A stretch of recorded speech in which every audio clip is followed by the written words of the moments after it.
Good morning, everyone. Welcome to the meeting of Growth and Regeneration Scrutiny Panel. Can I remind attendees that this meeting is being webcast and ask that mobile phones please be put on silent. Before we move on to the formal agenda, I would like to ask that we do a round of introductions. So I am Councillor Zarina Amin, the Chair. Councillor Harry McCarthy from Corn Valley Ward.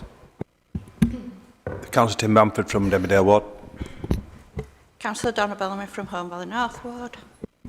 Councillor Munro, Almondbury Ward. Cabinet member, please. Councillor Moses Crook, Cabinet Member for Housing and for Transport. Could officers please do an introduction as well? Can we just pause?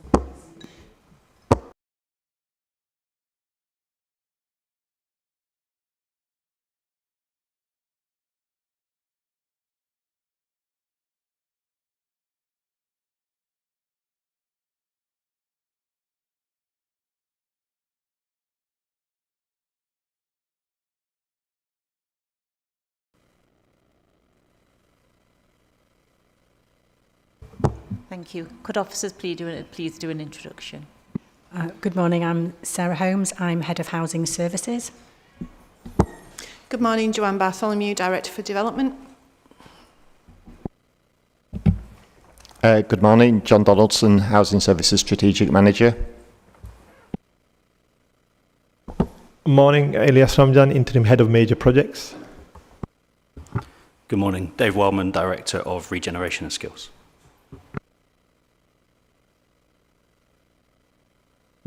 We have members of the public present. Would you like to introduce yourselves? Yeah, I'm Chaz Ball. I'm an officer of Kirklees Cycling Campaign, and I'm a director of EPIC's environmental projects for Kirklees. And I'm Jeff Keenley-Side, volunteer director of EPICS and responsible for the CALL project, which I'll say a little bit about later. Thank you. Would you like to introduce yourself, please? Your Councillor Imran Safdar, representing Crossland Moor and Netherton Ward. Thank you. Jenny, have there been any apologies for the meeting? None received, Chair. Meeting minutes of the previous meeting. Can I ask panel members if they're happy to approve and second the minutes of the meeting held on the 22nd of September?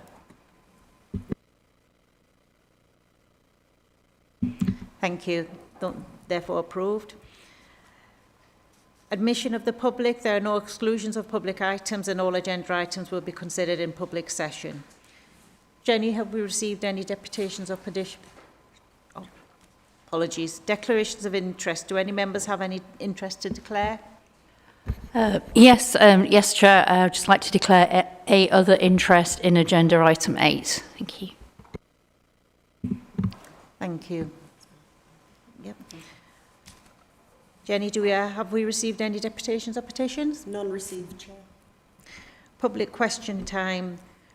Jenny, we've received questions from members of the public? Yes, we've received questions from Mr. Chaz Ball, and he's in attendance today.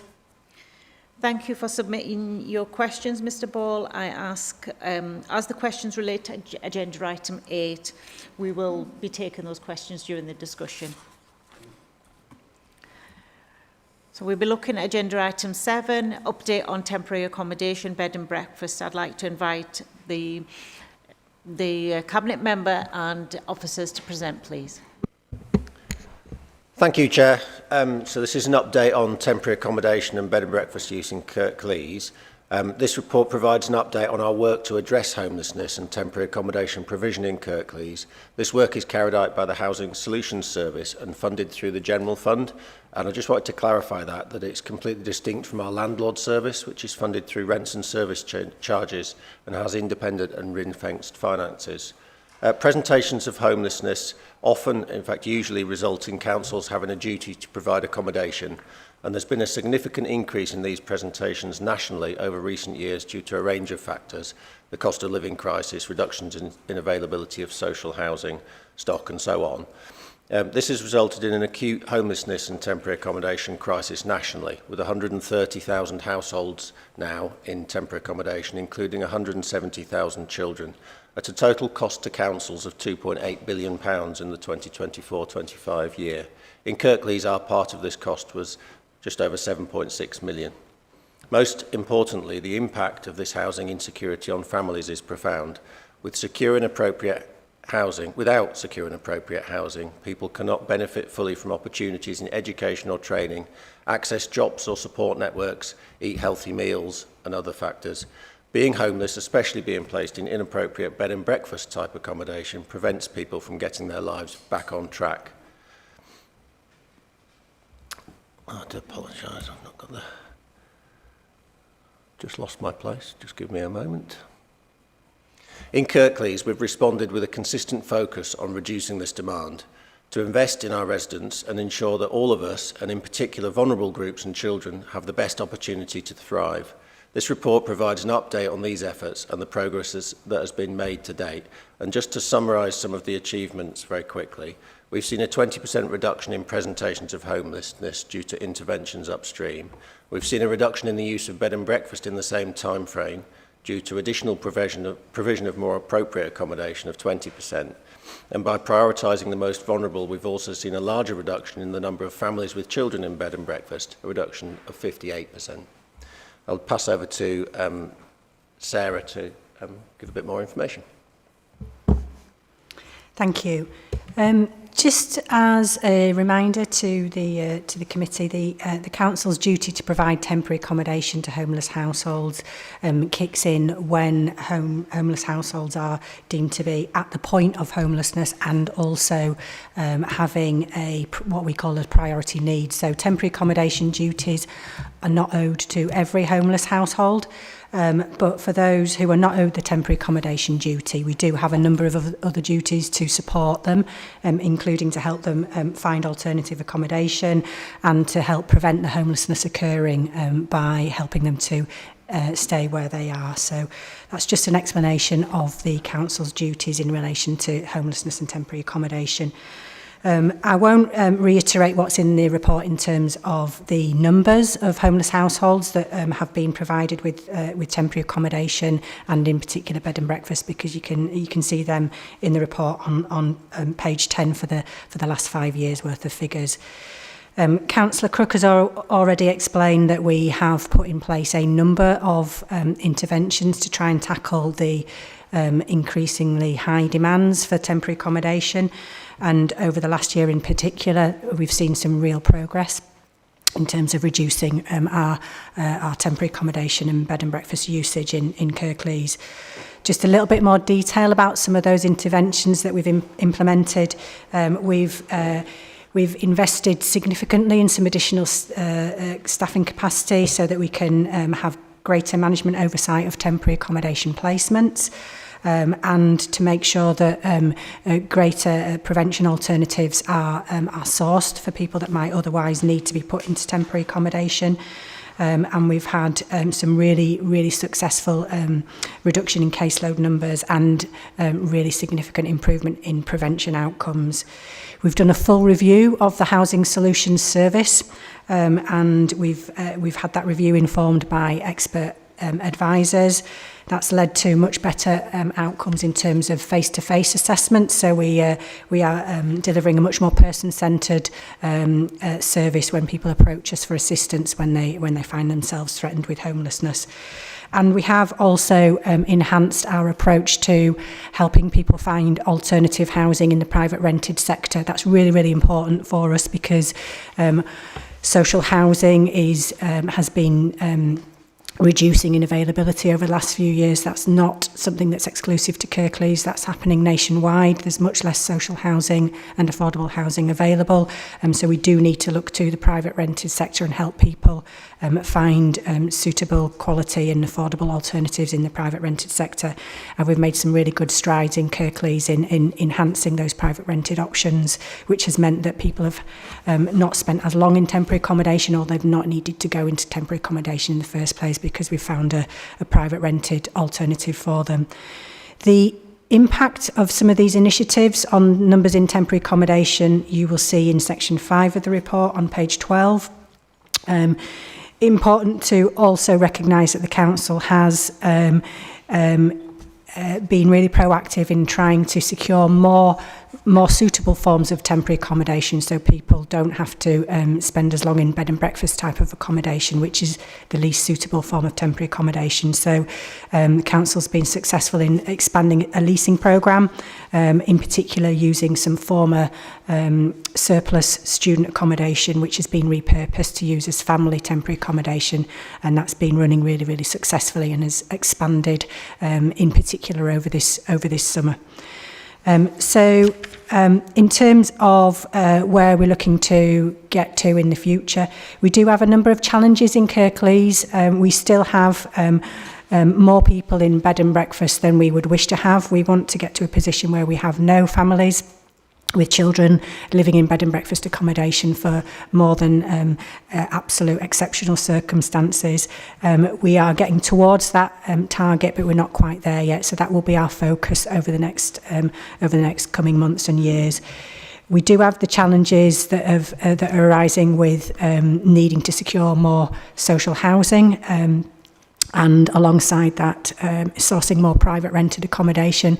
And there are some big changes that are about to come in. The Renters' Rights Act has recently received royal assent. So over the next year or so, the main provisions of the Act will come in force, which will make big changes to the private rented market. But we are hopeful that that will have long-term positive impacts in terms of greater security for people who might otherwise have faced homelessness from the private rented sector. We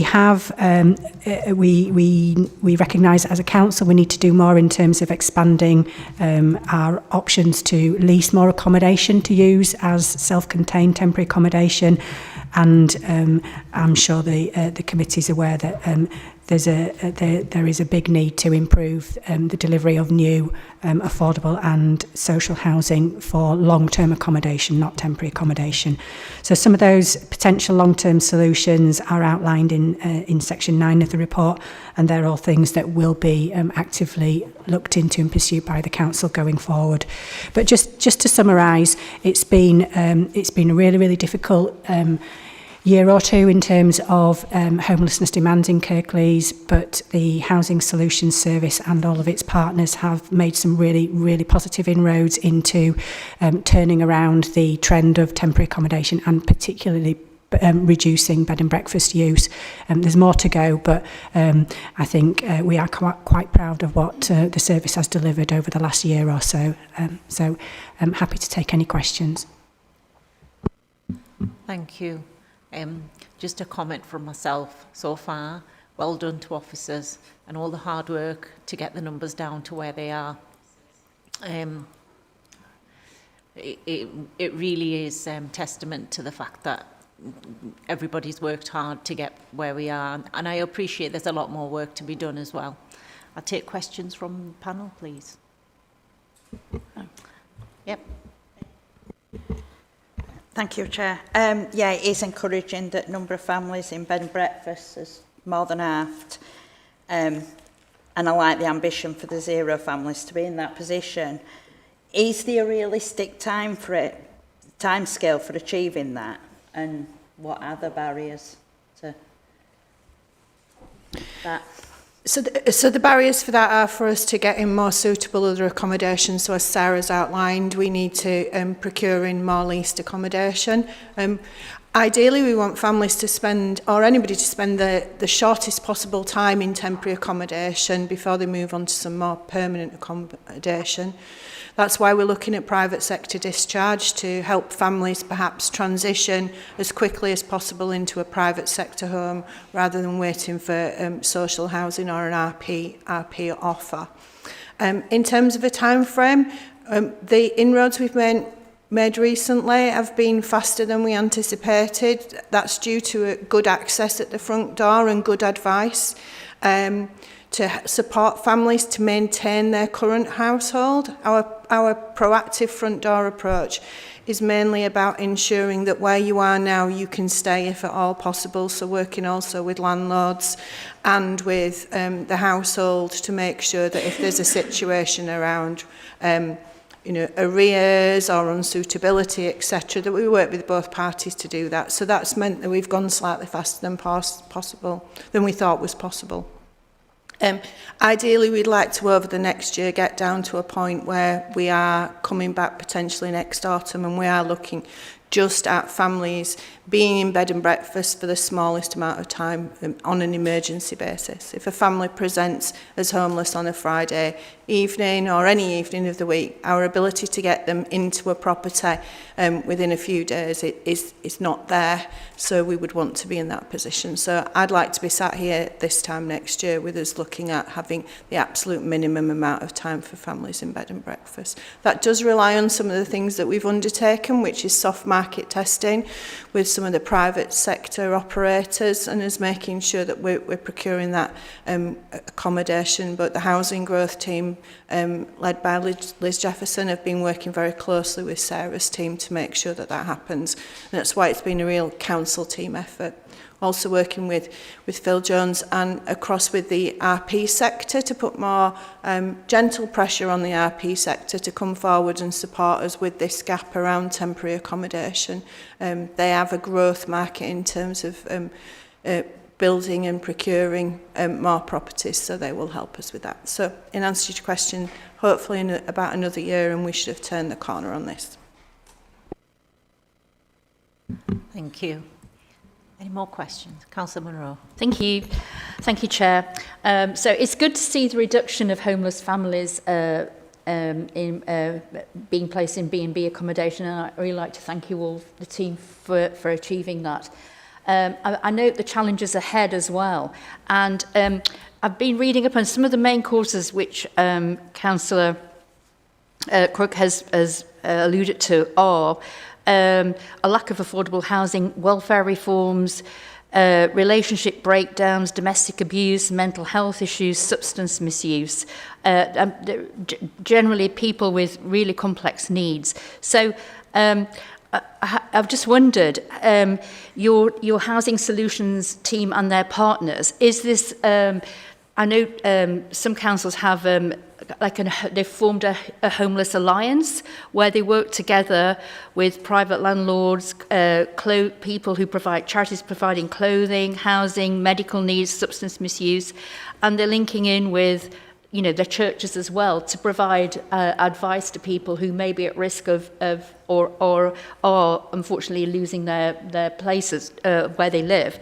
So I wondered, are you doing? What is the council doing about addressing the whole issue, all the issues? It's not just about the affordable housing issue. Thank you. Okay, I'll come in and answer that. So we work with a number of partners across Kirklees, both in the sort of statutory sector and voluntary sector. So one of the things that we are going to be doing is relaunching our Kirklees Homelessness Forum. So that will bring together groups, a number of charities who can help, particularly work with those with complex needs. We do a number of things, such as we do commission some services. So we commission specialist social workers within our team, working with young people, working with individuals with particular complex needs. We've recently put in place a specialist hospital support worker who links in with those, really quite complex cases who are due to leave hospital at short term, and provide them with real sort of specialist prevention advice and helping get them into suitable accommodation. We've done some work with charities, commissioning, looking at really sort of like complex individuals who are sleeping rough and providing them with secure and safe housing and, pathways out of that sort of quite complex situation. So we've got quite a lot of things going on there.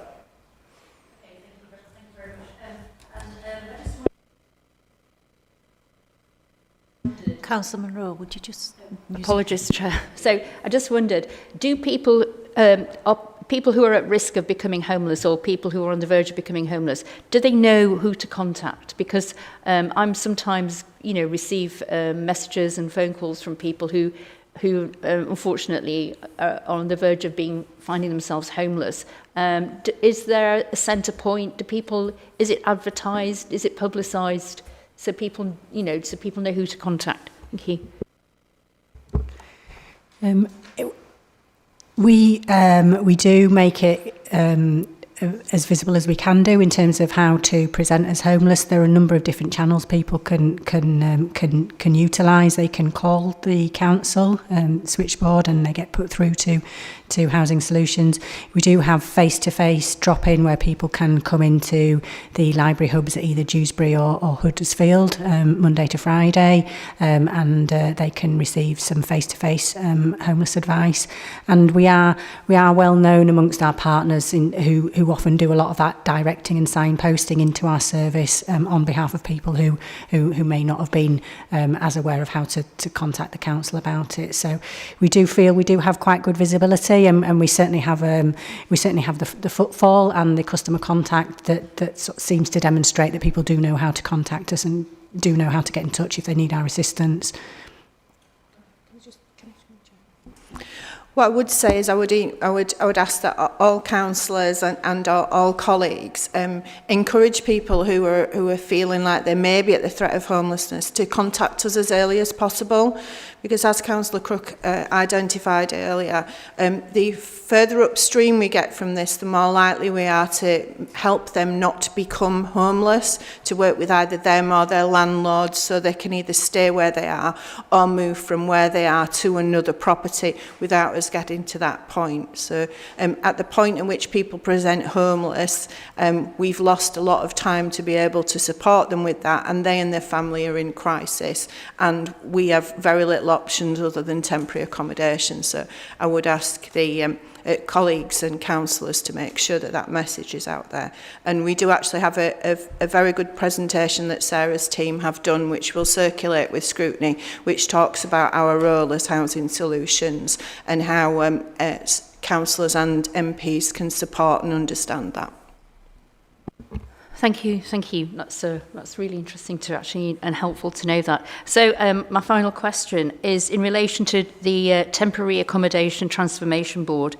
I just wondered if the reduction of the total number of homelessness, which was considerably greater in October 2024 a year ago, is that reduction that we're seeing in October 2025 due to the actions of this board? Or and I wondered how the outcomes were being measured from in relation to the actions of that board. Thank you. I would say absolutely, because what we've done by putting in a board is it means that the responsibility for solving the problem for this doesn't all rest with Housing Solutions. The board looks across the council using data and intelligence, housing growth and other colleagues to come together to look at how we could change the system problem. As I was identifying in my answer to your previous question, the further upstream we can get with this, the less likely somebody is to become homeless, and therefore that's the answer. We get further up. So having a wider board that's chaired in a manner that supports us. We've access to further data. We've been supported to understand trends around that, and that's helped Sarah, John, and the team be able to focus, particularly around our private sector, particularly around our front door, much more focus on face-to-face, and all those things have helped. And it is due to the work of the board that just provides that wrap-round support and the greater understanding that homelessness is not the responsibility of the single head of service, it is the responsibility of the council and all the heads of service and their other partners. Sarah will pick the outcomes. In terms of how do we measure and report on outcomes, was that the question? So the TA, the Transformation Board does receive a monthly report on the outcomes in terms of the numbers of people in temporary accommodation and bed and breakfast and the numbers of new placements, and also that information is provided to them in terms of the volume of people that come through the door who might not necessarily go into temporary accommodation, but the people that we see that we provide homeless prevention advice for and find homeless prevention solutions for. So that whole picture of outcomes and activity is shared with the TA Transformation Board on a monthly basis. There's also an awful lot of government oversight of outcomes, outputs and performance in relation to homelessness and temporary accommodation, because as an authority we're required to submit returns every quarter, which in turn get published on the national government website in terms of our homelessness performance. So there's an awful lot of scrutiny of outcomes and outputs. One of the things that is really important to us is that we keep a track on, as far as possible, well-being outcomes in terms of the people that we help and support through the Housing Solutions Service. So I think I made mention of when people are in our temporary accommodation, we make sure that we're doing regular checks on them to make sure that they have all the support that they need in place. If there are any issues occurring, that we are either helping to resolve those issues or signposting them to specialist support if it's something that Housing Solutions isn't able to resolve. And we've recently really picked up on that wellbeing outcome monitoring internally, that just to make sure that people aren't falling through the gaps when they do come into our temporary accommodation. And in terms of, we have a support function within Housing Solutions, so we have dedicated bespoke teams within Housing Solutions that deliver support to young people, to refugees and to rough sleepers, and in those areas in particular we do very close monitoring of the outcomes of their journey through, not just through our service, but their journey towards independent and sustainable living in accommodation that's suitable for them. So quite a lot of outcome monitoring that we do, both for reporting reasons but also for operational reasons, so that we can keep tweaking our service to make sure that it's delivering the best for the people that need our support. Thank you to both Sarah and Joanne. You've actually answered my questions with regards to the well-being and your intervention for before a family becomes homeless. That's really top-notch. We have got... Councillor Kirklees to intervene. Thank you. I just wanted to add a little bit. I mean, I think what officers have illustrated is that it's a very complicated problem, and that there is attention to all of the detail, both upstream and in terms of finding more appropriate housing solutions. And I'd join others in thanking officers for their dedication in reducing numbers, which has been a real success story for Kirklees. It's really important that we reduce demand for homelessness by getting upstream, that we provide more appropriate temporary accommodation for people who do present as homeless, and that we provide ways through so that people can go out of temporary accommodation into more appropriate accommodation. And those, all of that has been illustrated well by officers. But I think you identified something else, which was a lack of affordable housing, and I think it is absolutely key that we understand that the root problem for the homelessness crisis that's faced by the country is a lack of, particularly not just affordable housing, but social housing, because so many people are suffering from the cost of living crisis, and private rented accommodation of a suitable quality simply isn't affordable even for people in work. So I think it is really important to identify that this government has finally realised that issue and allocated a large sum of money. I think the biggest allocation for building new social and affordable homes since the war. It's so that we can increase supply, because whatever we do in meeting our temporary accommodation need, we still have a waiting list of around 20,000 households for social housing just in Kirklees, and that's the issue at the root of this that needs to be addressed. Thank you. Thank you. We have Councillor Bolt, who is online with a question. Is it not this item? No, it's a transport item, Chair. Is it the next item? Yeah, transport item, Chair. No worries. Thank you. Councillor McCarthy? Thank you, Chair. I'd probably start by just kind of thanking officers for the work that they've put into this, because I know there's a huge kind of amount of work left to do, but you can see in the statistics that have been provided that it has had a really big impact, particularly on some of the most vulnerable people in the district. So I think we should start by thanking the work of the Housing Solutions team. I think it's been alluded to in the report and also in previous responses, but have we done kind of like a dedicated work into understanding the root causes of the increase in people presenting in crisis to Housing Solutions? I appreciate like the fundamental reasons, the lack of affordable and social housing, which is a national issue. but have we done any dedicated work into kind of understanding why that increase has happened and how that has informed the work that you've done to reduce presentations of homelessness and also provide people with suitable temporary accommodation? Thank you. As part of our work in kind of looking at all the statistics and outcomes on a very regular basis, one of the things that we monitor is the reasons why people do become homeless or come to us at the point of needing some homeless prevention advice, and through that we can identify the most common reasons why people present as homeless, and they are being asked to leave their home by family or friends that they're currently staying with, domestic abuse, and eviction from private rented housing are our top three reasons. And what we've done through the service improvement piece of work that's mentioned in the report, we've made a point of refreshing and updating and producing a pathway for each of the most common reasons that people present to us as homeless, so that our officers are really well equipped now to give really consistent and really robust advice for those households that are presenting for the most common reasons of being threatened with homelessness. And that's enabled us to kind of invest time and effort in things like mediation approaches, where it's people that are being asked to leave by family and friends. Domestic abuse, there's an awful lot of work that goes along with specialist partners in the domestic abuse sector in order to support people with those specialist needs.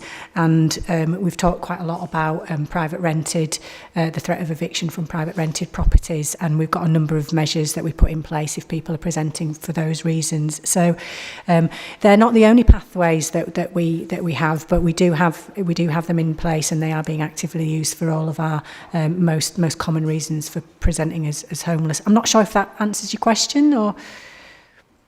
Thank you. That's very comprehensive. Thank you.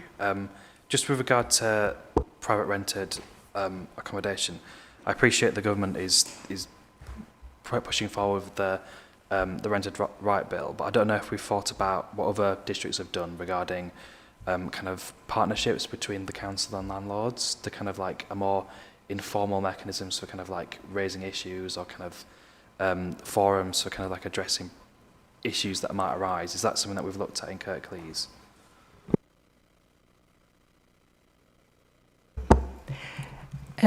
We do have a dedicated private rented partnership team within Housing Solutions, and their remit is to do exactly as you described, to work directly with private landlords to try and prevent homelessness occurring if homelessness is being threatened for people that they're providing housing for, but also importantly to try and develop that partnership solution where they're prepared to work with the council in order to any vacancies that they have in the properties that they own in Kirklees, that they come to Housing Solutions and say, we've got a property, are you able to nominate a person into a tenancy with me? And we do that really successfully with a range of incentives that we have in place for landlords. We work very closely with them. We'd love to work with more, and we'd love to get a wider scope and a wider volume of landlords that are working with us, but that's an area where we've really targeted some additional resources and efforts, and will continue to do so, and particularly in light of the Renters' Rights Act, because I think there is a need to really get the message out of kind of the new provisions that are coming in force now the Act has been assented to, and the work that the council can do with private landlords to help support them to make sure that their tenancies are as sustainable as possible, and also that landlords are able to help us meet our need in terms of people who are threatened with or becoming homeless. Thank you. Councillor Bellamy? Yeah, thank you, Chair. Fusion Housing used to lend bond money. Now, I believe now they don't due to their cutbacks. And I did wonder, is that something that the council does? So, as in to prevent homelessness so people can move into private accommodation? So when we're working with a household that's presenting as homeless, and we're working to discharge them or to support them to remain in the private sector, there are some financial incentives or some financial packages that we can wrap around that, which might include looking at the bond, as you referred to it, or the deposit, and the potential for upfront rent, etc., to support the household to live there.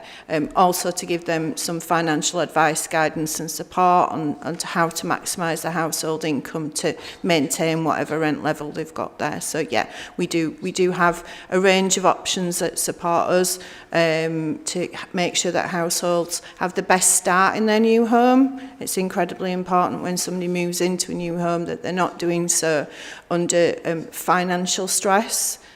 Quite often, some of people that have been in homelessness, living in temporary accommodation, it is an extremely stressful experience. It's less than any of us would want for ourselves or any of our family members. So we want to make sure that when they move on to their permanent accommodation, that's done as happily and supportive as possible. So yeah, there is a package of financial support and advice that we can give both to the household and to support the landlords, in particular those landlords that work with the private sector rented team. We are always looking for good quality landlords, to help us support people.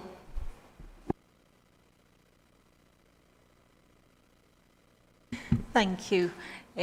I have a kind of a two-part question. So in terms of refugees, I would like to know what the process would be for when they become like a permanent status. Because I have been contacted whereby they've been told they need to leave, they've been given less time, and then effectively they're homeless. And then the other part is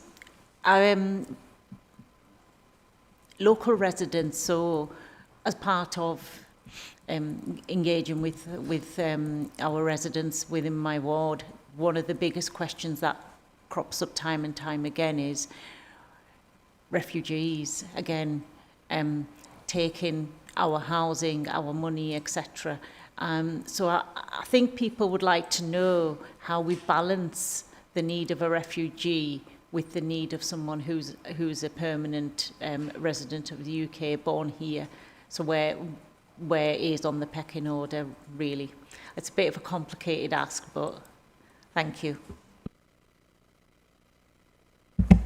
Okay, I'll just answer the first part of that question. So for new refugees, we work really closely with the Home Office. We've got a dedicated team of officers who work with new refugees through the asylum seekers and also new refugees who've come in through other routes such as the Afghan schemes or Home to Ukraine.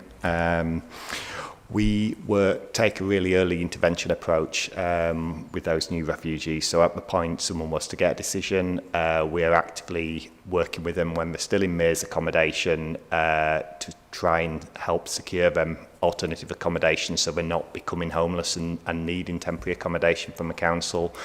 We work really closely with local charities who we provide some funding for, who also work with those people who are leaving the asylum system and looking to help them access accommodation in the private rented sector. We've had really good outcomes through this work. Within Kirklees, we're seeing lower numbers entering temporary accommodation, lower numbers of new refugees rough sleeping, getting good outcomes for these people to help them get into accommodation. For those refugees coming to other schemes, such as the Afghan scheme, we work really closely looking at both accommodation in the local authority and accommodation in the private sector to provide these families with accommodation and provide them support to successfully settle and integrate into Kirklees.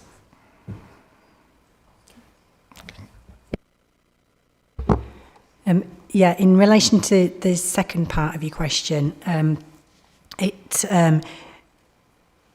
really important to recognise that in terms of housing through the social housing register, so Kirklees housing register. Only those people or households who are eligible to join the housing register are able to do so. So that means only those who are not subject to any immigration control. So it's only at the point where somebody has got the full status, has got full leave to remain, do they then become eligible to join the housing register. And then the housing allocations policy, I think you'll all be familiar with that, determining the priority on the housing register in accordance with the priorities that have been set out by the Cabinet when the allocations policy was signed off. It's important just to kind of remind the committee that not everybody who approaches us as homeless we don't owe them all the duty to provide them with temporary accommodation and increased priority on the housing register. The majority of refugees, sadly, if they're single refugees without dependents, they are very unlikely to be owed that priority duty and to be able to access the temporary accommodation that councils provide. But in essence, in terms of access to housing, council housing and social housing through the housing register, it's really clearly laid out in terms of the priorities for banding on the housing allocations policy. It's set out there. Thank you. So basically what you're saying is that once a refugee gets their legal status to remain indefinitely within the UK, they're subject to the same criteria as basically a resident here as well. That's good to know. Thank you. Councillor Bamford. Oh yes, thanks. Thanks for the report and well done on getting the numbers down. I've got a resident that lives in quite a big council house, and I asked, she wanted to move just further up the street into a little one-bed bungalow, and it was refused. What we're doing about making the best use of the available housing that we've got, i.e. rooms, because a family could move into a 3-bed tomorrow. So, you know, and if she got moved up to this 1-bed, she's living on her own. So, you know, how many houses have we got that are under-occupied, if you know what I mean? How can we make it easier for people that want to move into more suitable accommodation and release some more larger houses? Thanks very much, Tim. I think that's a really important point, and it's the principle of social housing and provision of council housing, that it's a house for your needs while you need it. And when people perhaps get a bit older and their children have left home or whatever, then they don't need the larger property anymore, and actually the burden of the rent on the larger property is probably not sustainable for them either. So the process is something we call right-sizing, and it's something I'm very keen that we facilitate as quickly as possible, both for the benefit of the people who don't need the larger property and to free up that property for the people who do need it. And we've already said we've got quite a large waiting list, so that is a priority. We are doing that, and if there's an individual case where someone's struggling to get support for that process, because there is definitely support available for that process, I'm very happy if you send me their details or send me that casework over, and I will make sure that gets prioritised through the system. Yeah, thank you. Thank you. Just another quick one. I know you've mentioned the Renters' Rights Act that's coming in, and that there's no indication that there's any good pressure going to come from that in Kirklees, but I know 3 landlords in our area that are getting out of the market. Can you see the potential bump in the road that's coming down there, and where are these people going to go? We're going to see the B&B rise again, although maybe temporarily. You know, where do we go if that does happen? I think we've recognised that as being one of our kind of unknown challenges for at least the next year or so, and we haven't seen any evidence of increased evictions from the private rented sector before the Act was approved, which I think maybe some areas perhaps we're seeing some signs of. We've not seen it in Kirklees. The numbers of people being evicted from the private rented sector have been kind of fairly steady over the last month. We're just going to have to wait and see. We are recognising that as one of the potential pressures that might put some upward pressures on our temporary accommodation numbers, but some of the measures that we've mentioned in the report in terms of extra leasing, and we have a number of landlords that are working with us that are not showing any signs of wanting to exit the sector, and are kind of really appreciative of working in partnership with the council, because we do provide those incentives, that support to try and make sure that the tenancies are sustainable, and ultimately it's a business decision that landlords will take based on their own circumstances and their own appetite to risk. But there's a lot of property out there. A lot of private rented properties out there. I don't see it completely collapsing in Kirklees as a sector. If I may add, please, Chair, what I would say is that any form of housing, particularly in some of the lower price bands coming onto the market, may allow an opportunity for people who are in a position to purchase their own home to move on from private rented, etc. So movement in the lower end of the market isn't necessarily a bad thing, particularly in some of our areas across Kirklees, and we'll just continue to monitor that. Thank you. Councillor McCarthy? Thank you, Chair. We mentioned it before about how one of the kind of essential causes of the rise in temporary accommodation homelessness has been the lack of affordable and social housing. It's something that I know Councillor Crook has touched upon in his presentation to full council recently. I don't know if you'd be able to go into just very briefly about the action that Kirklees is taking to kind of like get towards a position where we're starting to build more council housing and also invest in more registered housing as well. Thank you. Thank you, Harry. So I think, I said earlier that in my view, or definitely factually, one of the underlying causes for the increased numbers in temporary accommodation or homelessness presentations is that there's a lack of housing, particularly a lack of social and affordable housing. I think this probably speaks to, or part of this answer is an answer to Tim's question as well, around what happens if landlords exit the market.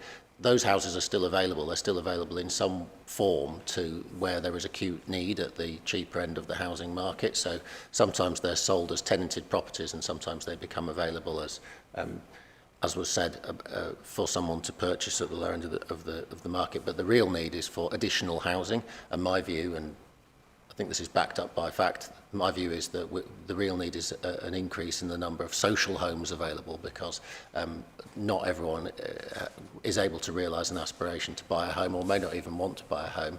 So what we need to do as a local authority is to build capacity, build internal capacity, so that we're able to benefit from some of the additional funding that this government has allocated, and make sure that the maximum benefit in terms of building social homes is realised here in Kirklees, where we have this acute need. Also through other mechanisms of support to ensure that we maximise the provision of affordable homes through other private development schemes and so on. So it's not one thing, it's lots of things, but I think making sure that we are able to receive any opportunity that becomes available, and particularly given the acute crisis and the consistent announcements from the government that they will be making money available, making sure that we're in a position to receive that money and get hit the ground running and build new homes as soon as humanly possible. Thank you. Just another question from myself. There are properties that become empty, which I'm aware of, where the residents have gone into a care home, and they don't have the savings, or the family can't afford it, so the council then puts a charge on the home. So effectively that property becomes empty and over time derelict. So is there anything in the pipeline to try and utilise those properties whilst the residents are in the care home? Thank you. In terms of that specific example, then that's something that I'll feed into the sufficiency board. We have a council sufficiency board, myself and Saf Bhuta, the service director in adults, so working on that to understand all sorts of pipelines around the life cycle of somebody and what happens to their care and accommodation needs over that. So at that particular board, we look at, for example, how many extra care places we might need, how many many homes might need to be adapted in the future. So I'll take back to the sufficiency board for us to undertake to understand in the event that we put a charge on a property and potentially the family are not able or in a position to sell that property and it's vacant, if there's any opportunity for us to do something differently. Thank you. There's no more questions. I'd like to thank the Cabinet member and officers for your presentation and answering the questions. Agenda item 8, Kirklees Major Transport Capital Scheme annual report. If you'd like to present the Cabinet officer. Thanks very much. So I'll just give a quick introduction again and then hand over to officers. So this report is an update on the various schemes within the Transport Capital Programme in various stages of development or delivery, with some schemes paused at various stages awaiting funding opportunity. These capital schemes are often complex to design and several years in development, but it is essential that we do have this pipeline of work underway in order to benefit from all funding opportunities as they arise. In particular, significant complexity in delivery of the programme was added through COVID and the significant cost increases in construction nationally, which led subsequently to us reprofiling the programme of work to maximise delivery of the highest number of schemes without compromise or value engineering within those. Our continued focus on active travel and on modal shift, prioritising healthy and environmentally sustainable transport and inclusivity and enhancement to public realm has meant that projects in development now will reflect the priorities established, initially through the active travel interim position statement that we produced and now through the first ever Kirklees transport strategy which has now been adopted. Further opportunities to tweak paused or pipelined schemes in light of these positively evolving priorities will potentially also bring further advantage in these areas. I'm aware that colleagues have come with specific questions on this item and officers will probably be best placed to respond to these points, but I'm very happy to answer any questions around strategy or direction of travel and prioritisation. I'll pass over to officers to give a bit more introduction now. Thanks. Thank you, Councillor Crook. So good morning. So I won't say the same that Councillor Crook said, and I don't intend to go into detail on the report. I mean, it's more an opportunity to for those in attendance to ask questions or provide any comments. But the aim of the report, as Councillor Crook has said, is to bring an annual report through the democratic process, look back in terms of what's been achieved, the progress we've made, what's the current position, and then also look forward in terms of where are we heading in the future. Previously, this approach has been well welcomed and also considered warranted given the scale of the transport programme. A similar report has been brought for the last 2 years, and as Councillor sets out what the projects are. Acknowledging that this isn't the totality of our highway-related capital programmes. This just focuses on the transport infrastructure projects, which are largely funded through the West Yorkshire Combined Authority. So it sets out what the projects are, what their status is, acknowledging that some have been now delivered and completed and we're moving into evaluation, others are on site, and some projects are well developed and nearly ready to go and others are further out. So as Councillor Crook has alluded to, there are, it's a range of complex schemes that are all at different stages. And those that have been pipelined, I mean, they are still a priority for us, and there's ambition to deliver them.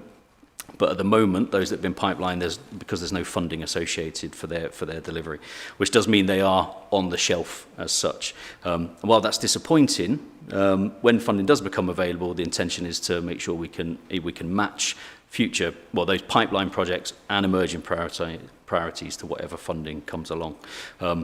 So I think that's probably enough at this moment, Chair. Would probably hand over to comments and questions, really, and then we'll pick up content as we go through. Thank you. I believe we have Councillor Bolt waiting for the first question. Would you like to go ahead? No pressure then, Chair. Thank you. Thanks for the introduction, both from a councillor perspective and also from personal experience. There's a few issues with projects that I've seen in the report, and I believe members of the panel have also had a written report from a group, Cycle Kirklees, which highlights its concerns. The first concern I have is there appears to be a lack of strategic overview for developing projects, particularly with regards to the delivery of active travel. Officers and cabinet members and ward members have been aware for probably about 4 years of the development of the Transpennine Route Upgrade rail programme and the implications that would have for active travel. That included the closure of a bridge over a live railway line at Deaton, Bradley, called Colliery Bridge. An alternative was identified using, which would have used the Huddersfield Broad Canal. Ironically, this is only now being considered and started for surfacing after the bridge is closed and will not be completed until the railway bridge for the Greenway is open. So why wasn't there some strategic thought given to linking the canal resurfacing works that Kirklees are funding and participating with maintaining the active travel corridor? And again, about the same time when I accompanied a senior director on a cycle ride around Kirklees, the condition of Ashgrove Road near Syngenta was identified. This was picked up in a BBC report, and I've just looked back. The last time I reminded Kirklees that I'd asked for attention to this road was 2 years ago, and it still hasn't had any attention, but it features several times in this report, Ashgrove Road, as a link between various projects. It was identified by the BBC as probably the worst road in Yorkshire 2 years ago when Look North did a story about potholes.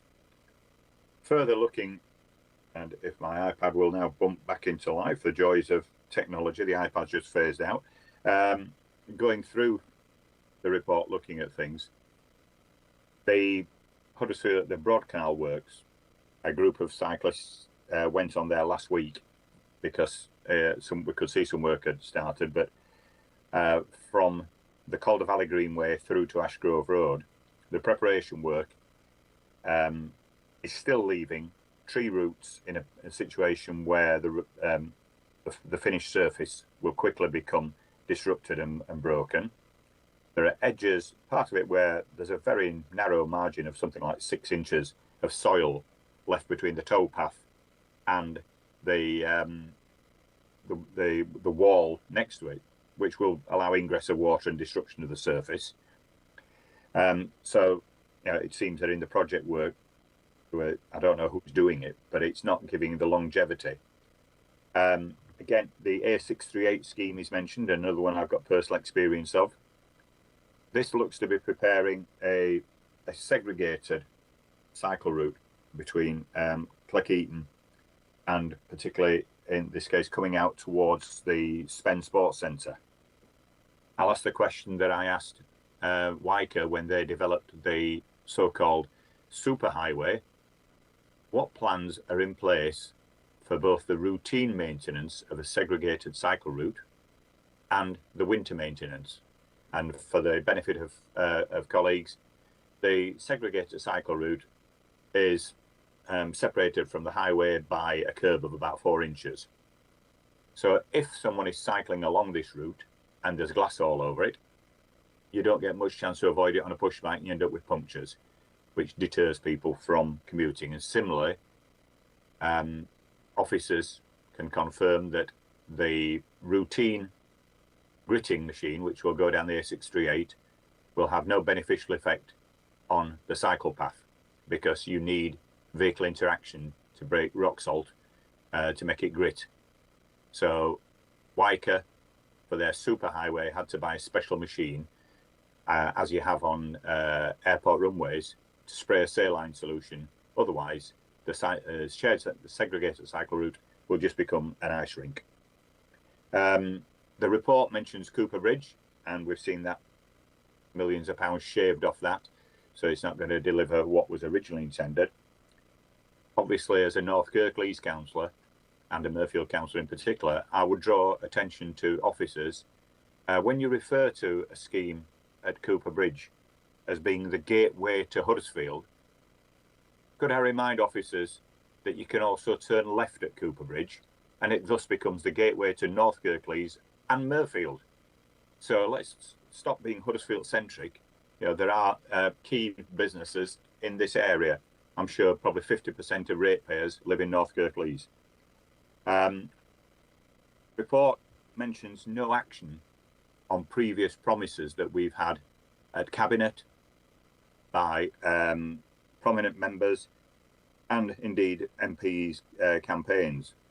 I'd again refer colleagues to what is now probably an infamous broadcast of a Cabinet machine, where in 2021 we were told by the then councillor Steve Hall, who was chair of planning and a prominent Heckmondwike councillor, that we could sleep soundly in our beds as they were on with the Heckmondwike Ringway. That was at the point when Cabinet released £1.5 million of unallocated funds which could support sustainable transport. The Heckmondwike Ringway is a key piece of former rail infrastructure linking the Spen Valley Greenway and the existing Heckmondwike Ringway. So March 2021, we could sleep soundly in our beds because Kirklees were on with it, is exactly what Steve said. There's been no progress with that, and I can see Moses smiling. Moses has been out. There are no plans for the Heckmondwike Ringway. So rather than the residents sleeping soundly in their bed, they are terrified that this land is going to be lost to active travel by a developer. Similar, there's no mention of a missing link in Murfield, the Calder Valley Greenway, which was identified in a 2018 Sustrans report called Paths for Everyone. This would provide a safe route between Church Lane at Murfield and linking the existing Greenway. So again, there's strategic gaps missing, and I notice that officers seem to have failed to get any contribution to extend the Fenny Greenway. We developed that around the back of near Morrison's at Waterloo some years ago, and that now is something like a quarter of a mile of Greenway that stands in isolation because major developments up the valley have not had the similar demands from planning. There's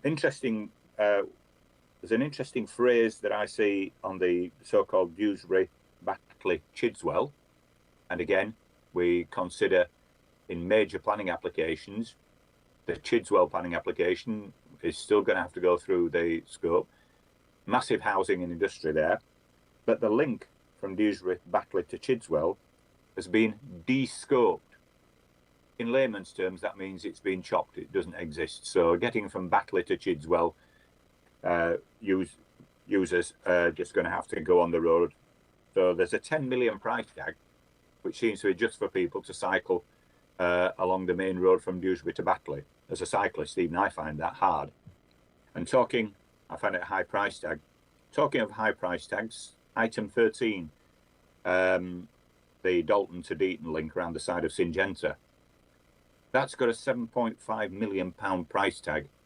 This was a scheme where I met people from Syngenta when I was Cabinet member.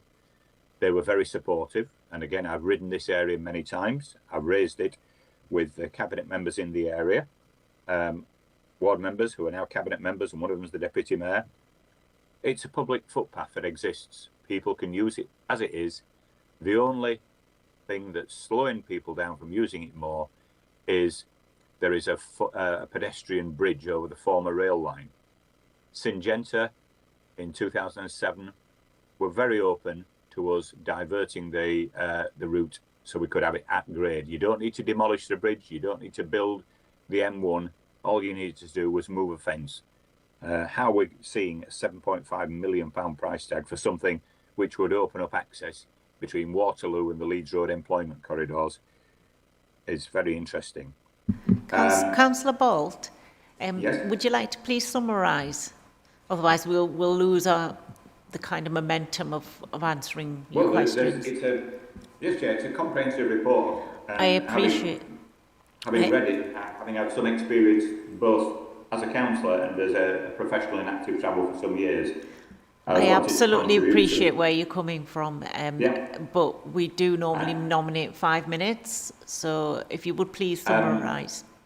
Well, again, I would ask the officer for clarity on that, because according to council procedure rules, a councillor, not a member of the committee, is entitled to the same speaking privileges as any member of the committee. We have not, to the best of my knowledge, had our ability to represent the community curtailed by a time according to standing orders. But the I would just finalise by saying that the Murfield Dewsbury Leeds link, I believe the Mayor now only refers to that as Dewsbury to Leeds link. So Murfield has again been chopped off major funding, and that's a great detriment. The smart corridor from Leeds is the smart corridor on Leeds Road is working to some degree, but there should be a left turn filter at St Andrews Road. This has been highlighted with officers. They've improved access on other schemes, and it just seems that this smart corridor is probably not as smart as it could be. Thanks, Chair. Thank you. Would Cabinet Member Moses, would you like to respond? And officers, thank you. Thank you, Martin. I'll start by thanking you for your diligence and attention to the report. It's very gratefully received. I think you've asked a number of questions, and I'll just make a couple of comments on some of them that I've picked out. I think I agree with the Chair. Perhaps if we break the questions down, it'd be more easy to follow through which answers relate to which questions.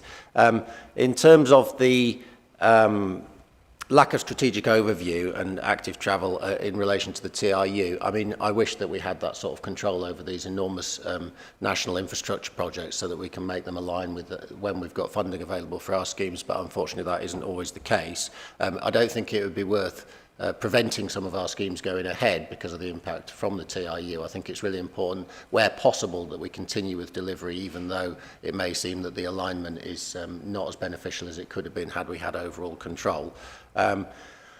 So on the Huddersfield Broad Canal works and your question about tree roots perhaps being left dangerously, I believe that our delivery partner is the Canal and River Trust on that project, and if there are any issues with delivery, if you could perhaps email them over, I'm very happy to have a look at that. Overall, I think a really positive enhancement to that active travel route. The Cooper Bridge, I think it's really important to mention Cooper Bridge. Although Cooper Bridge was effectively de-scoped slightly, and I alluded to this in my introduction, due to the increase in costs through COVID, where we had to repackage our overall scheme of works to ensure complete delivery of as many schemes as possible.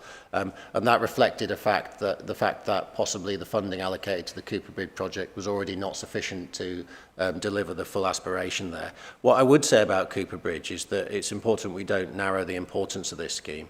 It's not the gateway to Huddersfield, and it certainly isn't just the gateway to Murfield. This is a regionally important scheme which is used in transport between centres all the way across West Yorkshire, and we need to not lose sight of that. We are absolutely committed to ensuring that funding for this scheme is maintained and that it does go ahead in the fullness of time.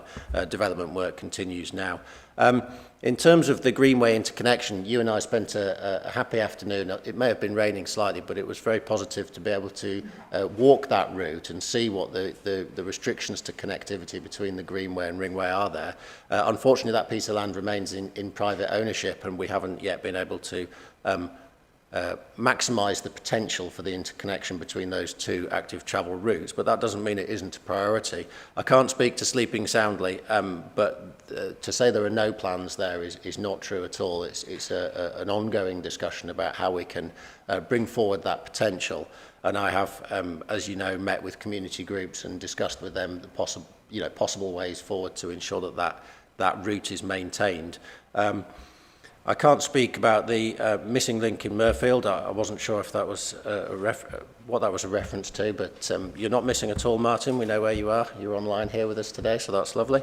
And I think I'll pass over to officers to see if they've got some more technical answers on specific schemes. But just to reiterate, if there are specific questions about specific schemes, if you pass on those via email, we can get into more detail for you. Thank you. Yeah, thank you, Councillor Crook. I'll probably add some general comments, and then Elias, if there's anything you want to add more specifically. I think my general comment back, Councillor Bolt, would be, well, thank you for the detail and going through this thoroughly. I think picking up Councillor Crook's last point, if you have got specific questions, please do get in touch, and we will coordinate and give back a scheme by scheme answer. I think it feels like your comment probably came down to two key points for me. One is about kind of the strategic plan for where we're heading with active and sustainable travel, and I agree as an ex-transport professional, or still a transport professional, that we need to be clear about how our active travel, bus networks and our regeneration plans all fit together as part of a holistic network. We are on that path. You know, we need to get there. The constraints to delivering more are funding and land. They principally come down to the ability to access funding and have access to the land. So, and we need to move schemes from development into delivery. That I think the team have done excellently over the last year. You know, that we need to build that momentum. We need to build that positive momentum of change. You know, but whereas looking further ahead, we need to think about how the network fits together.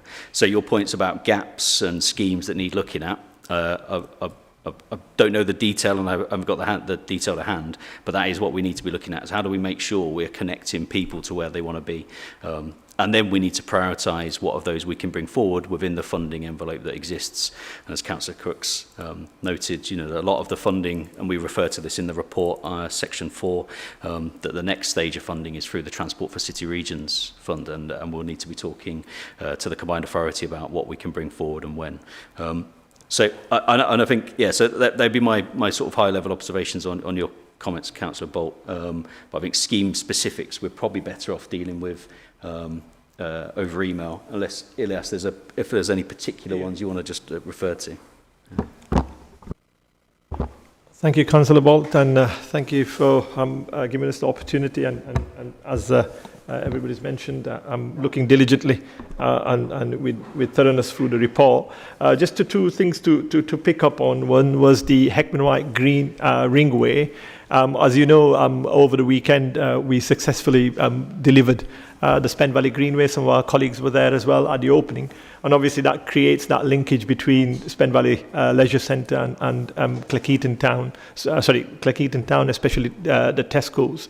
So what we've done is we've also created that link onto Bradford Road, and as you mentioned previously about the A638 and the cycle greenway, the track between the cycle lane between Liversidge and Cleckheaton. We'll take that up with our colleagues in highways. In terms of maintenance, what we're doing now is the upkeep and the maintenance of the actual any infrastructure that goes in sits with our highways assets team. So I take your point on board with regards to anything that's specialist in terms of where we need to get gritters in to service these new cycle tracks. So I'll take that on board and take it with our colleagues in highways.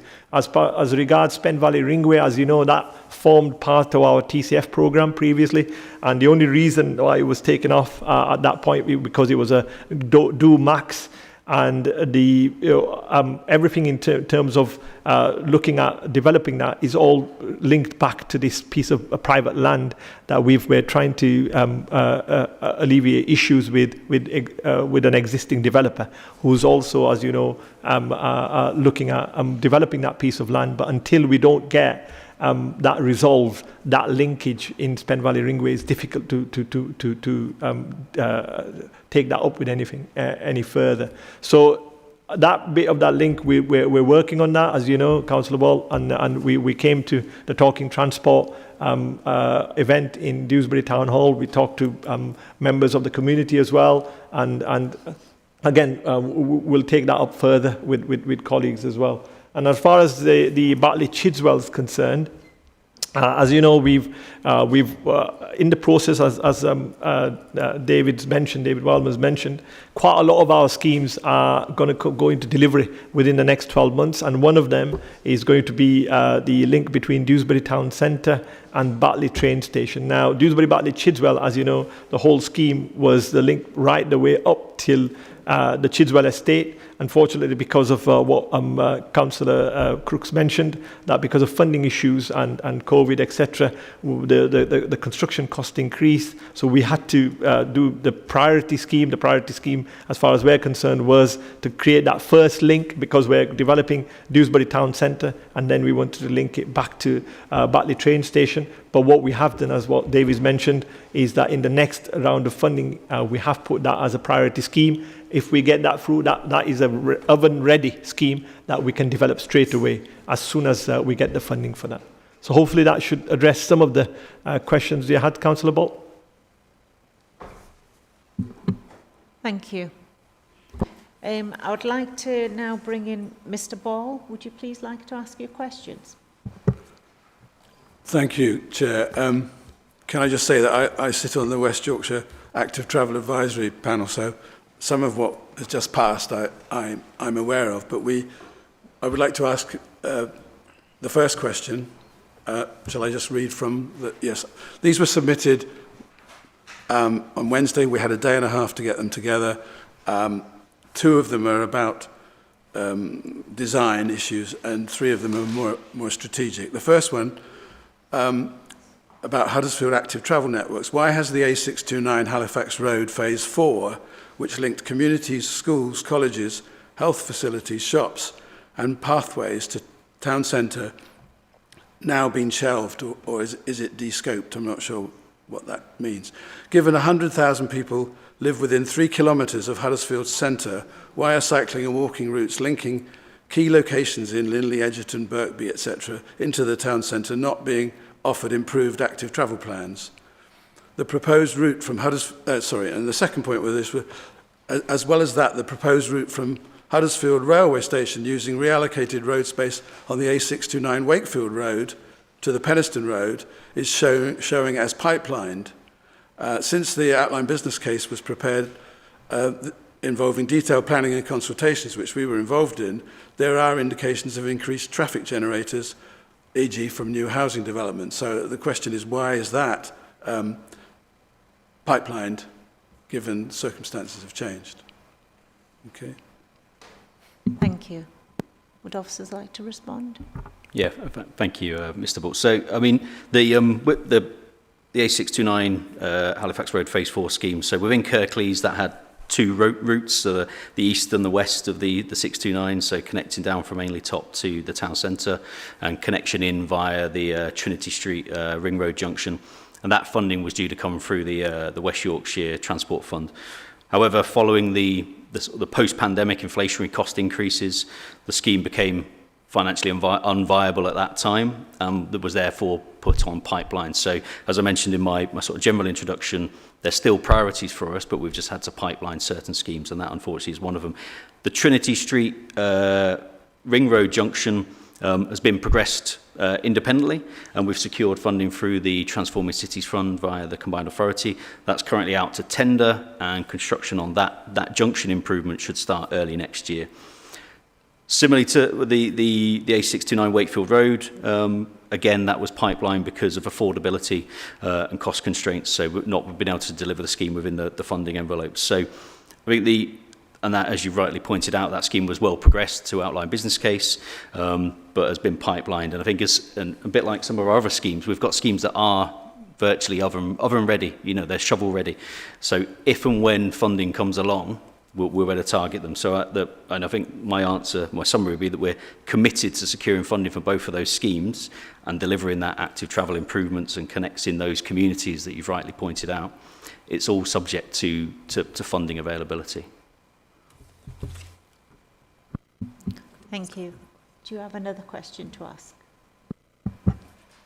Yeah, I won't come back on that. But what I'd like to ask is a question about the Leeds Road Smart Corridor, if I may. What is the state of the Leeds Smart Corridor monitoring and evaluation, which is mentioned in your report? Cycle Kirklees, together actually with Huddersfield Unlimited and Civic Society, analysed the design and implementation of the dedicated cycle path in 2023. It was June 2023, I got the wrong date in the question.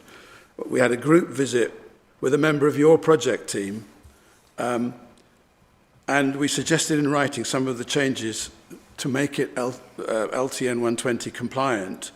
We also argued that some of the design elements should not be repeated, given this is the first of its kind. We also argued that we were disturbed that subsequently the same consultants who you employed to help design it appeared to be the ones evaluating the scheme. Yeah, I mean, I've got chapter and verse of what we said, but are you now still evaluating it? I think that's the question. Yeah, thank you. So we committed to doing a 1 year and a 5 year post scheme completion evaluation. So the year one was that evaluation in terms of traffic data was collected. The detailed report hasn't been finalised because of staffing constraints. I'll be honest but we are committed to getting that done as soon as possible. If that means we need to bring in some additional support, we'll get that year one post construction evaluation done. In terms of the roads, we did a final formal safety review sort of post construction as well. So that's the stage 3 road safety audit. So that's been undertaken. And that makes sure that addresses are there any potential hazards or concerns with the design. That made a series of recommendations, and so those recommendations, along with those that yourselves put forward, have fed into a number of modifications on the scheme that are due to be implemented.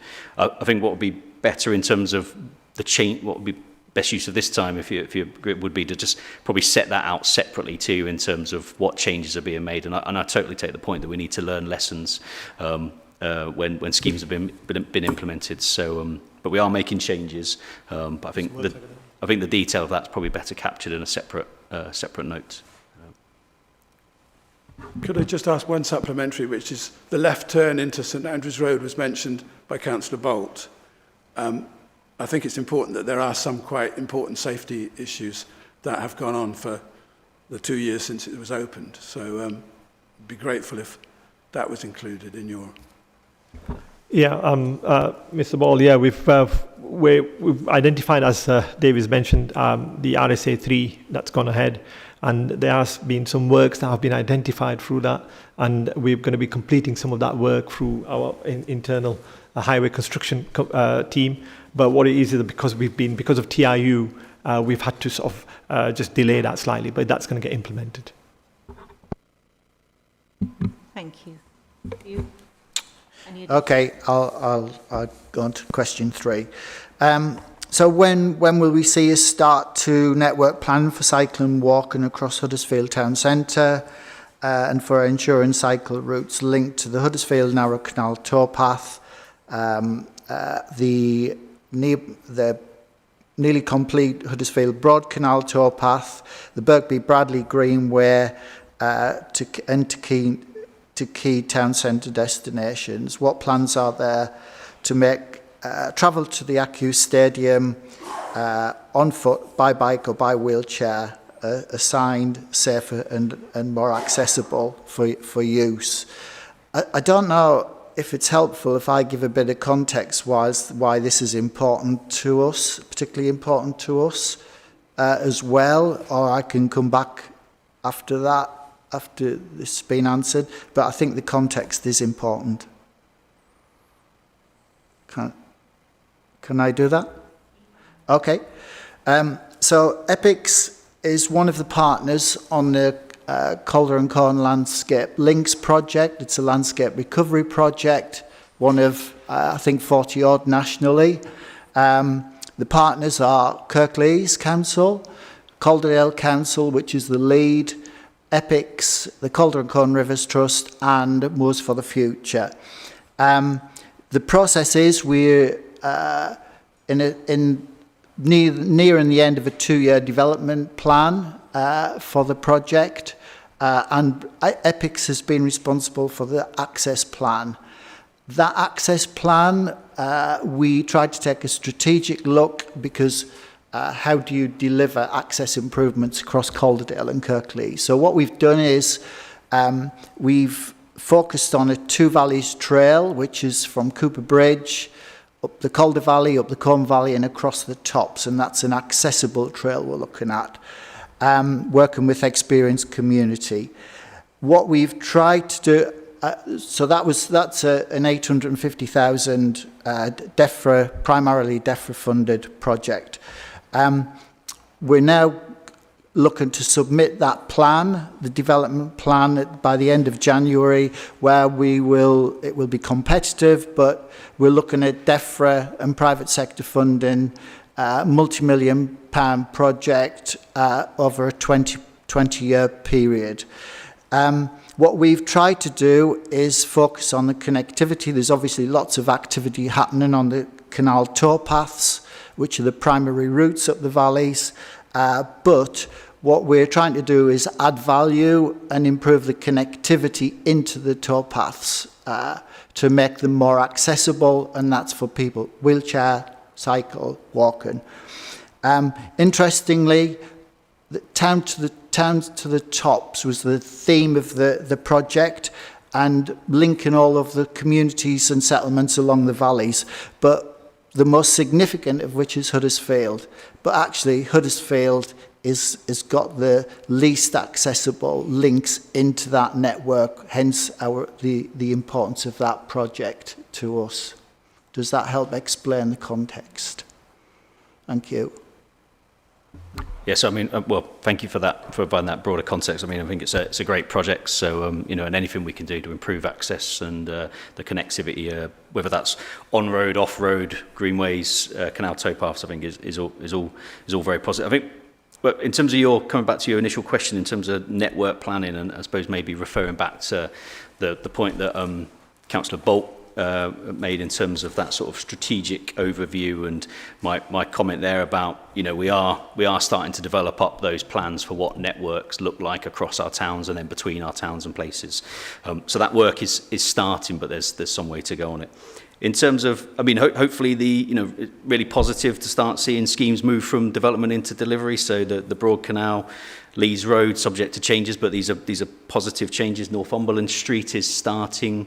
We've also got the Transforming Cities Fund will bring forward the rail station connections and the junction improvements.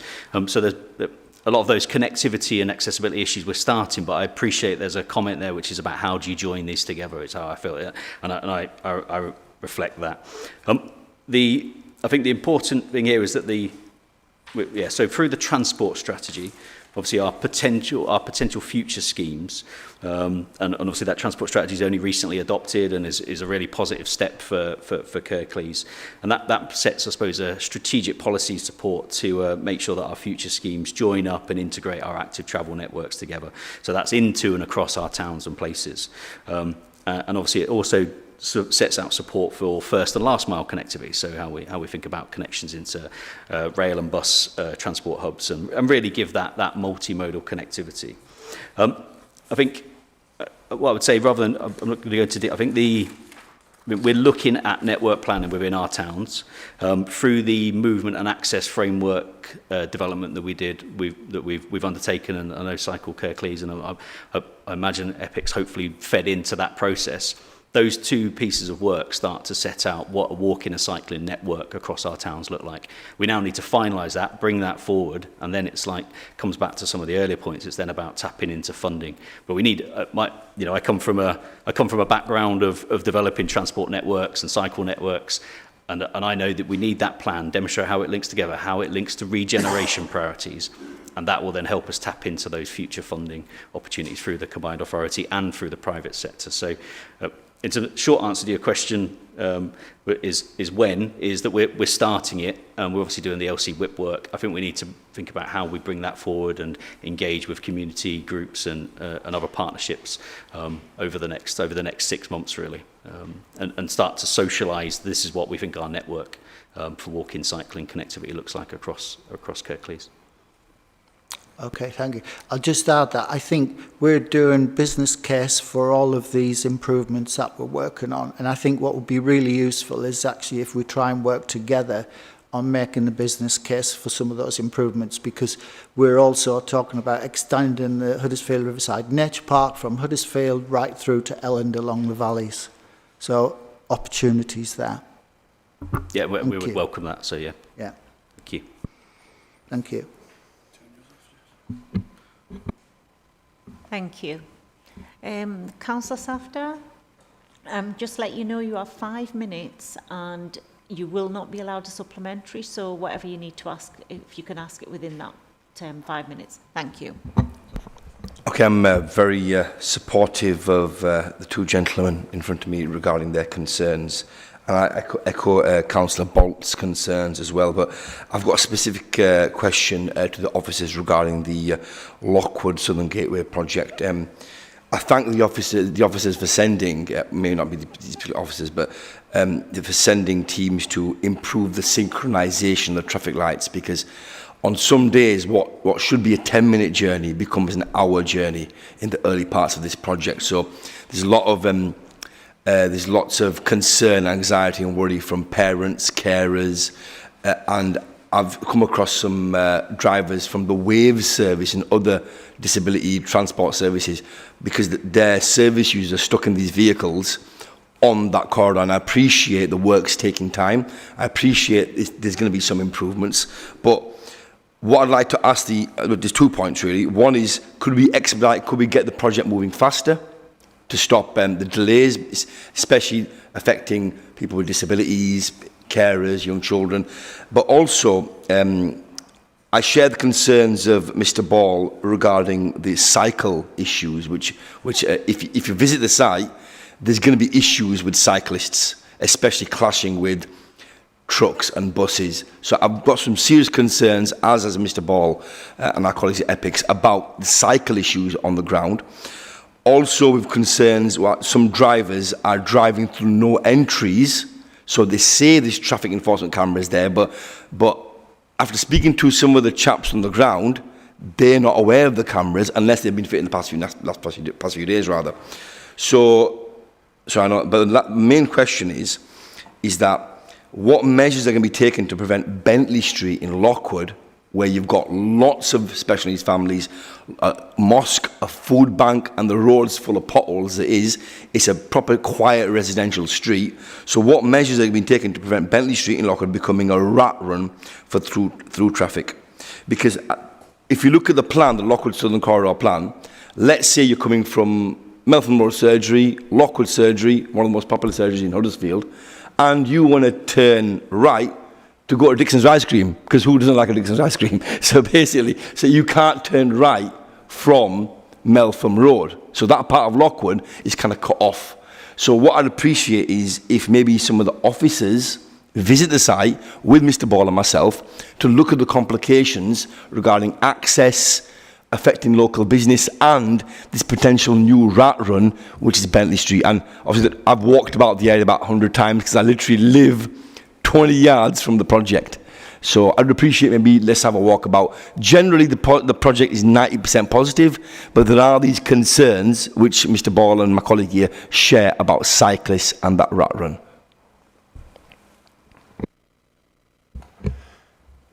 So thanks very much. I think it's really positive that this scheme's in delivery. It's one of the ones that was prioritised through the containment of schemes within the overall funding envelope that we discussed before. It's an accelerated scheme, so it is in delivery at high speed. I don't think there's any scope to speed it up any further. I'm really impressed with the progress they've made. I come through that section of works every day to come into the office, and I think it's working pretty well at the moment. I'm being held up less than I was before they started currently. Obviously there'll be some fine-tuning of the synchronisation of the lights when the scheme is completed, so that it's understandable that things will improve when the work is finished. Cycling concerns, I mean, I'm very impressed that there is some cycling provision, as I've identified through my discussion of the active travel interim position statement and our transport strategy. That is a prioritisation I would like to see increased in our design of new schemes. I would like to see active travel and modal shift front and centre of our transport strategy, which I believe it is through our new through our now adopted transport strategy. You mentioned drivers breaking the rules. Certainly that's not something we would condone, something we would need to keep an eye on. I guess if people are going the wrong way up a one-way street, that's a police matter to enforce, so I hope you've been reporting that through to your neighbourhood policing teams to see if they can encourage some behaviour change there. I don't know if officers have got some more technical answers to some of the other points. No, well, not more technical, unfortunately. I think I would echo your comments, Councillor Crook. I think in terms of the points you raised there about signal times, I think there's a discussion we need to have with our network management team, but we do seek to learn as we go along and adapt and reflect on as we move from one scheme to another, and have a look back and say, well, what worked in terms of how the signals were set up during the construction phase, and what does that mean? And as Councillor Crook has mentioned there, the timings continue to be refined as the scheme will be completed. the scheme is moving at pace. We always are looking at are there ways to accelerate it. So the scheme will happen as quick as it can. But as a team, we're committed to that, and we discuss these in regular meetings. So if there is an opportunity to accelerate it, we will take that. But as Councillor Crook said, it is moving at speed. And I think your specific questions and concerns maybe around the rat running and the safety, I think are probably something we need to take away and check in with our highways team and where we are with the road safety audit, and then come back to you maybe with an answer, and if that involves a further discussion. But I think we need to talk to our highways and road safety colleagues on that, just to make sure where the road safety audit is and the latest position. Not something I can answer in detail today. I'd need to go away and look at that. Anything you want to add, Elias? Yes, thank you very much, David. Yeah, I was just going to say we've got obviously a project team that's working in conjunction with the contractor on site, and they're based on site as well. So what we'll do is we'll take that, councillor, back to our project team, and if it's required, then we can have a joint site visit if that's required, and then we can sort of walk through the concerns that you've had. Thank you. Do panel members have any questions? Councillor Monroe? Thank you very much, Chair. Thank you very much for your presentation and the information and the questions that have already been asked.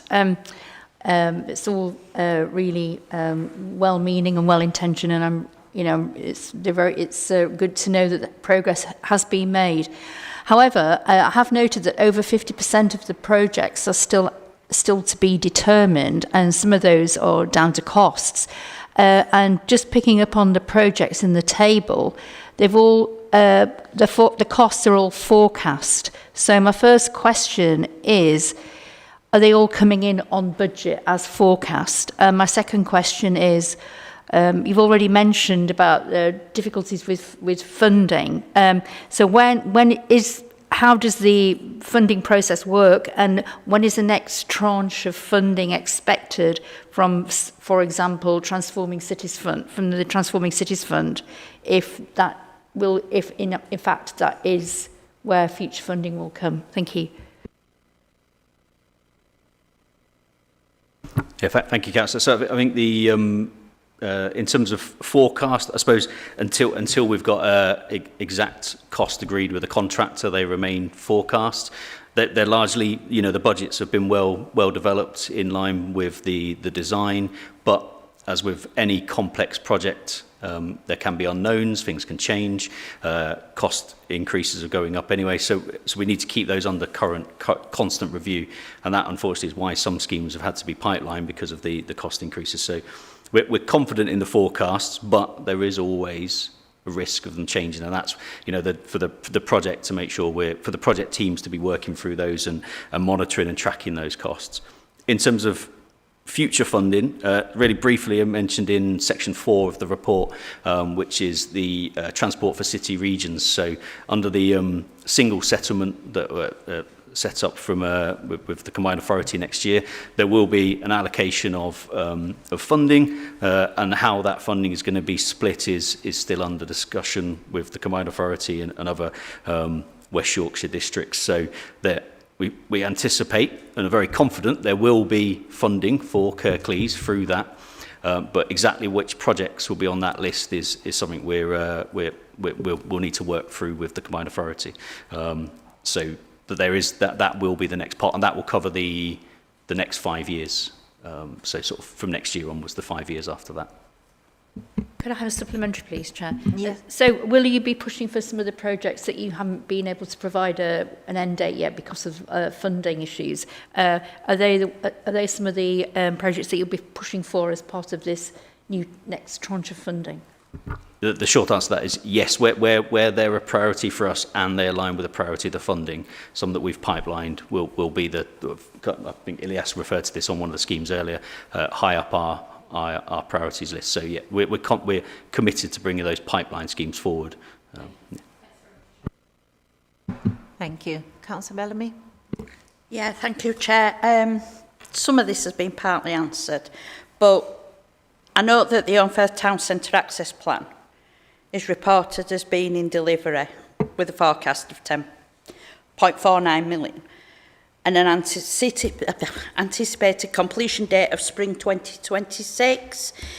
Does this scheme remain on time and within budget? And are there any risks or challenges currently being managed that might impact the delivery? Because I'm sure that Councillor Crook is aware that businesses in Holmfirth and surrounding areas are at present struggling with the works, and Holmfirth spends most of its time in absolute gridlock. You're there for, well, it can take you an hour to get from one side to the other sometimes. And just a further question, I'm just wondering if this panel could look at this, the Holmfirth Town Centre, a little bit further and maybe have a site visit at some stage. Thanks, Donna, for your question. So the current completion date for the Holmfirth Town Access Scheme is spring 2026. You'll be aware that that is a delay from the original programme schedule. That's well publicised. I think the complexity of a £10+ million civil engineering infrastructure project means that there are sometimes changes during the scheme, or adjustments have to be made for ground conditions or whatever it is. As I understand it, so that answers your question, it's not on time, although we have been able to bring forward resurfacing of the north side of the scheme, so that means that a large portion of the town will be handed back to the town completed and roughly on the original time frame. The works from then on will be constrained or contained within the car park and surrounded street area of the town. On budget, as far as I understand it, the scheme is within the budget funding envelope, yes, and funded by the West Yorkshire Combined Authority. In terms of gridlock, I live in Holmfirth, I travel through Holmfirth all the time. It has never once during the scheme taken me anything approaching an hour to get through Holmfirth, so I don't know where that's come from. I drove through this morning, it took me about a minute to get through Holmfirth, so I don't accept that it is entirely gridlocked all the time, and I think it's really unhelpful when people present the situation as being worse than it is. Travel through the town has been at some points of the scheme quite difficult, but let's remember that the scheme's justification and funding basis is because there was a difficulty with travelling through the town already. People who live there will be well familiar with the situation when there is a problem on other roads, such as up at the Flouch, where we get traffic diverting through the town and absolute gridlock down Dunford Road. That is the basis for the funding of this scheme, and I'm absolutely confident that travel through the town will be significantly advanced by the scheme after completion. So I think it's really important that we be positive about the town. The town is very much open for business and a fantastic place to go and visit. I spend a lot of time in Holmfirth, as you know. I go shopping there, I visit the hospitality, and I enjoy my time in the town. The improvements that we've already seen as part of the scheme, the new pavements and so on, are already making it a nicer place to visit, notwithstanding there is still work going on to improve the town, to bring the town into modern context and ensure its vitality and survival in the future. Thank you. Supplementary. My relation to an hour was actually a resident. It took them from Hayde Edge to get to the doctor's surgery and the chemist for some really important medication. It took them an hour. So thanks for the clarification. That, as I said, was the basis for the funding of the scheme originally. It's that particular route from Hayde Edge down into Holmfirth can become incredibly gridlocked. I know because I live on one of the rat runs adjacent to that route that people take any alternative to go in other routes, and sometimes that leads to hold-ups on the other routes as well when inappropriate vehicles try to traverse some of our smaller roads not designed for wagons. That particular problem will be ended by the scheme because of an interlink between the now signalised crossings in the centre of Holmfirth and the main traffic lights at the top of Victoria, so that we can release that stuck traffic. This scheme is very much designed to prevent that problem from persisting, albeit that there is some hold-up during the temporary traffic management in place during the scheme. I've not seen recently that particular problem being as bad as it has been in the past, but you know, some short-term disruption is possible, but by and large, traffic is flowing through Holmfirth very well at the moment. Would you like to respond?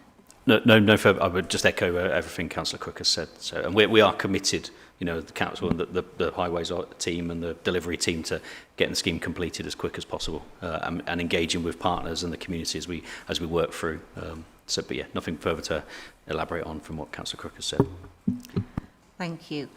With reference to your site visit, Councillor Bellamy, we do have Holmfirth down. So after the session, we can look at where to slot it in, if that's all right.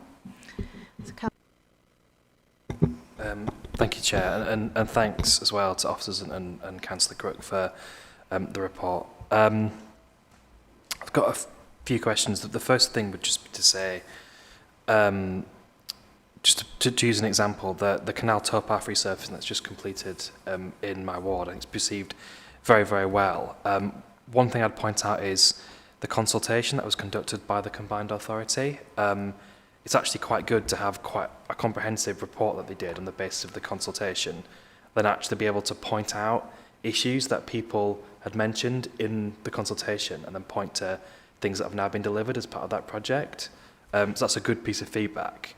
The one smart problem that I would have with it, and it's something that I sit on the Combined Authority Scrutiny Committee, there is an issue with how the Combined Authority gets in touch with ward councillors, I think.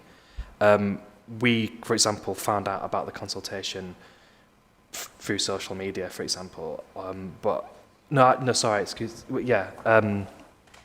In particular regarding, as well, 3 of the speed limit review schemes that took place, as well. Just, it's kind of a bit of a problem about how Wicker engages with ward councillors.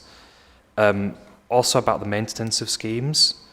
I think, for example, there's been an issue where part of the canal towpath, not in my ward but further down, has been closed for a very, very long period of time. So I don't know if there's something that needs to be done about ensuring that we have the funding available to make sure that the work that we've done, people are still allowed to use them, because, you know, that has been an issue. And also about communication while schemes are going on. I think with some of these schemes, we've touched upon it briefly. We've got the Home First Town Centre Access Plan, but also the Huddersfield Southern Corridor scheme. I think there's probably work that needs to be done in terms of making sure residents are continuously updated about what work is going on and so on. I think, particularly with some of them, I've encountered like a barrage of negativity in social media that often isn't necessarily justified. For example, someone told me regarding the Huddersfield Southern Corridors scheme that it was just impossible to get through, when actually I commute on that route most days. And while it has been much longer, and there does need to be work taken to kind of make sure residents are informed, so that we can plan ahead, because it has been difficult to plan ahead, we do also need to combat misunderstandings about the scheme. So I don't know as well if there is work put in place about improving the communication that council officers put in to keep residents informed about the works that are ongoing. Thank you. Thank you, Harry. Yeah, I think the canal towpath scheme is really positive. It's a fantastic scheme to have been completed or near completion. I'm not 100% sure, but a big improvement. I take your point about communication from the Combined Authority with councillors, and I think it's dependent on whether the scheme is being led by Kirklees or led by other partners who would lead on the communication, but the better the communication, the better, as far as I'm concerned. So I'll take that away and see if there's anything we can do to improve it. Obviously, we have our transport lead who leads on the official communication from the Transport Committee with residents and with councillors, but there's definitely room for improvement in how that works. Maintenance of schemes is a perennial issue, because quite often we can achieve capital funding to deliver a scheme, but we don't have any ongoing maintenance or revenue budget to maintain. So that is a challenge that we need to continually address, sometimes with partners, sometimes through trying to allocate internally.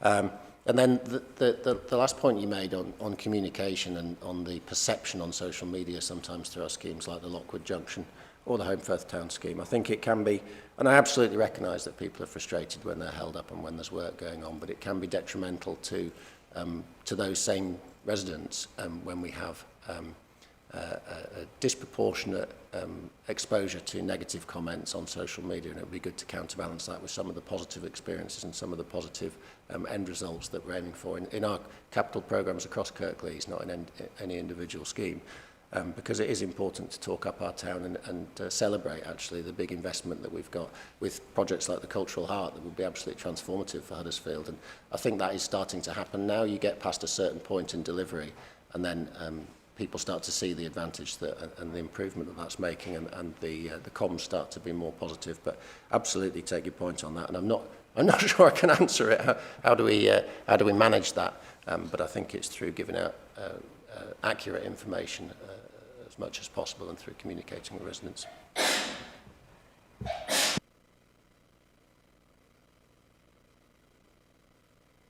So just to add to the last point and reassure councillors that I think we've reflected on the need for that enhanced engagement and communication. So we have now got a sort of inter-service group of individuals working together on how do we do engagement going forward on our major projects as they come forward, so that we're planning ahead.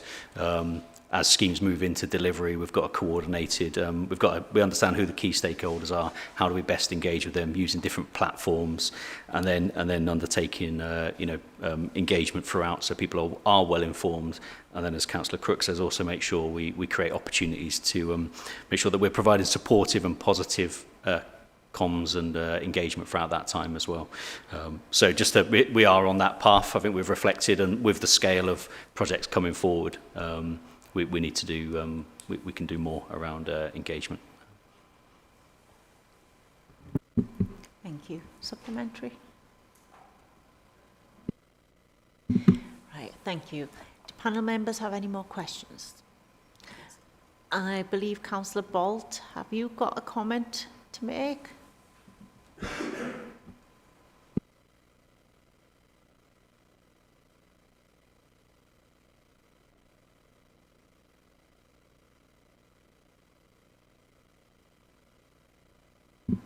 Councillor Bolt, are you there?